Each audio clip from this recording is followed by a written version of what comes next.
Vamos agora direto para São Paulo, Palácio dos Bandeirantes. Coronel Nivaldo Restivo, secretário estadual da Administração Penitenciária, conversa com a gente a partir de agora. Coronel, muito bom dia para você, seja bem-vindo ao SBT Interior. A gente mostrou agora, um resumo de como como foram as últimas horas em relação a esses motins aqui no estado de São Paulo.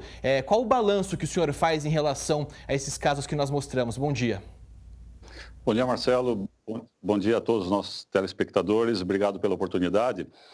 Vamos deixar claro que nós temos 176 unidades prisionais no estado de São Paulo e registramos problemas graves em 4 delas, como a própria reportagem já mostrou, no Centro de Progressão Penitenciária de Mongaguá, Tremembé, Porto Feliz e Mirandópolis, sendo que tivemos fugas em 3 dessas unidades e Mirandópolis não registramos nenhum tipo de fuga.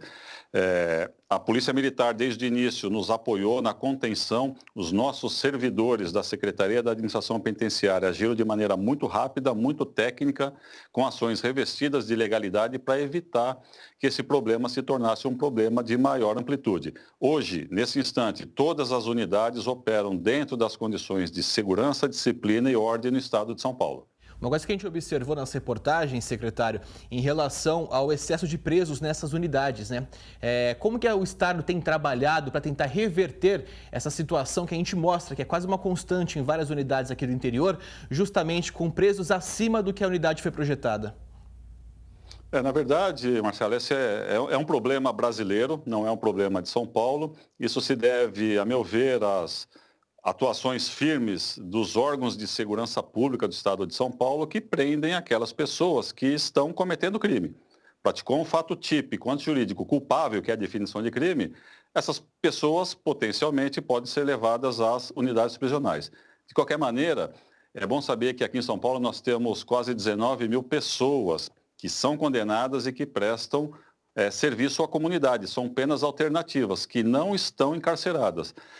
São Paulo tem sim um trabalho que visa separar aquele criminoso em potencial daquele criminoso eventual que pratica um crime de maneira aleatória, oferecendo a eles a possibilidade de cumprir a sua pena num regime aberto, sem o encárcere e oferecendo serviços à comunidade. Mas, repito, esse é um problema que assola todo o nosso país e não necessariamente só o estado de São Paulo. Ali a região de Sorocaba, a gente observou muitos parentes de presos ali em frente à unidade em busca de informações.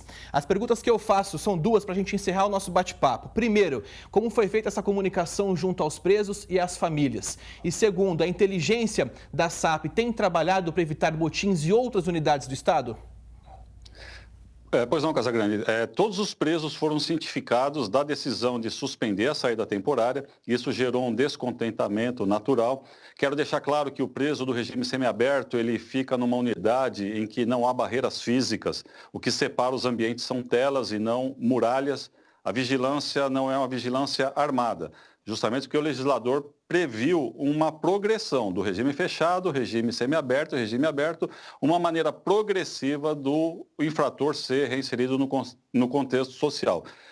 Então a gente fala que a fuga de uma unidade é uma evasão, o preso recapturado vai regredir de regime, ele vai passar a cumprir a sua pena no regime fechado, onde ele não tem possibilidade de saída temporária, não tem possibilidade de saída para trabalho externo e nem saída para atividade educacional. A família dos presos pode ficar tranquila porque aqueles que não se evadiram estão nas unidades, mas não há nenhum conferimento, ninguém teve registrado nenhum tipo de lesão em razão desses acontecimentos verificados à data de ontem. Importante reafirmar. Todas as unidades operam dentro das condições de disciplina, segurança e ordem e não há nenhum tipo de precaução adicional a ser tomada, exceto redobrar a atenção para evitar eventuais futuras manifestações. Só para a gente encerrar então realmente, secretário, existe a possibilidade de suspensão de visitas?